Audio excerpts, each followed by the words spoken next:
Hello mga Mima!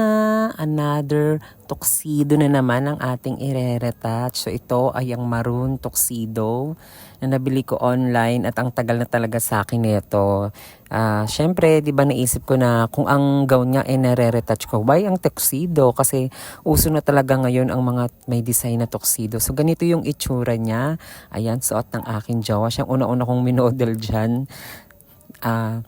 Ito yung itsura ng tuxedo nito. Ito ay small to medium size. So, tingnan natin kung anong magagawa natin sa tuxedo na to. Nakita nyo rin naman, diba, dun sa dalawang niretouch ko na naunang tuxedo, meron din siyang papakpak, diba? So, ito meron din. Pero ito, side naman ang kanyang pakpak. So, umorder din ako ng tela na maroon, yan, na silky.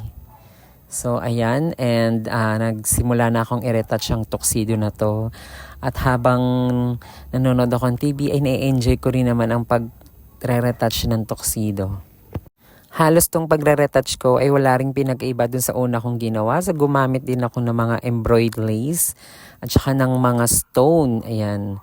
So, hindi na iiba yung design ko sa maroon sa mga nauna kong pinakita sa inyo na green and blue.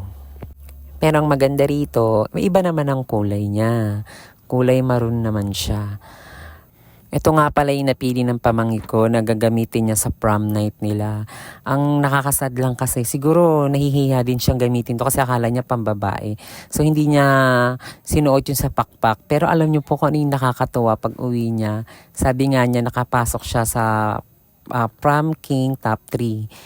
So, tatlo silang napili, tapos nagbotohan. Yun nga lang, hindi siya ang nanalo. Pero okay lang din naman yun kasi, di ba, at least nakapasok siya dun sa top 3. So, ito yung itsura niya.